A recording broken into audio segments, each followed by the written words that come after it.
Our next question, Jim, sent to CornyDriveThru at gmail.com from FlickTime.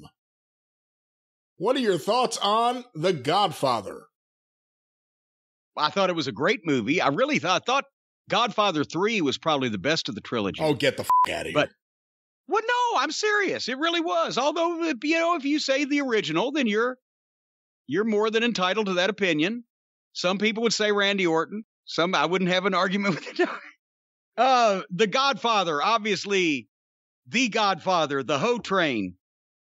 I again thought that it was a little much with the actual hoes out there and everything, during the Attitude Era. But I like the guy. Papa Shango, Soul Taker, Charles Wright. He's a great guy. He was legitimate. That gimmick was, besides any activities that were illegal in nature, that was Godfather. He worked and still probably does, I think, at the strip club in Las Vegas. He had a lot of girls. He was a fun-loving guy. He was a big-ass motherfucker that, he could work and he could talk some. He wasn't Bruno Sammartino, but, it fit for that time. And unfortunately, when they had to gear back, after he was already established in that gimmick, then they had to fuck it up. What was it? The Good Father, and they started. He went right to censor the other way with the right to censor and everything. But as a person and as a talent, Godfather's a heck of a guy. But I knew not just with him, but I knew all the stuff they were doing during the Attitude Era. Sooner or later, it's going to register with somebody important, whether it be sponsors or television networks or whatever. Hey, what the fuck's going on over here? The girls in the crowd are flashing their tits and blah, blah, blah. And it all did come, at various points where they had to stop doing this and stop doing that and go more PG. They probably were cleaner, in the mid-2000s than they were in the 80s.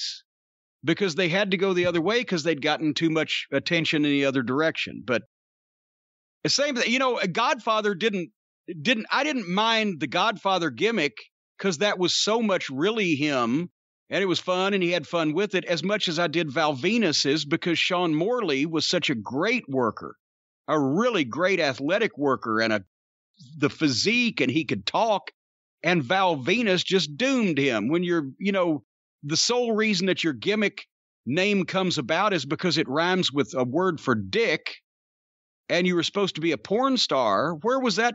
How was that ever going to have legs or life? Sean Morley could have been a top wrestling star with a serious gimmick for 15 fucking years. Val Venus, Anyway. Did you ever meet any of those guys? Like, I know the Godfather came out of the Monster Factory, I believe. But any of those guys that were training with Larry Sharp when Larry was working with Dennis, when you were working those Philly shows, were any of those guys, the trainees, ever around? Oh, yeah.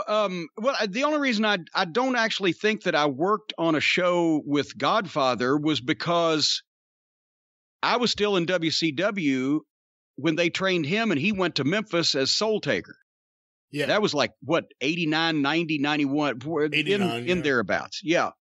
So, but a lot of the guys would be around at some of the shows Dennis promoted, or they'd be on the ring crew, or, he would tell me about them. Hey, I got so-and-so, or we got so-and-so. And some of those guys would end up on WWF television when we would be taping in the Northeast. I'd try to, not only did we need different job guys for television and guys that halfway knew what they were doing, but also if they could be seen and somebody said, hey, that guy looks like something.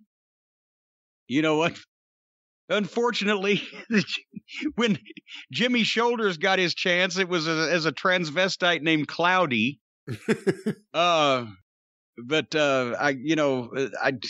That was a step down from Jimmy Shoulders, the Illustrated Man, but in a Body Donna outfit with all those tattoos, it was a sight to see. But some of the guys got extra work that way, and a few of them got looked at, et cetera, et cetera.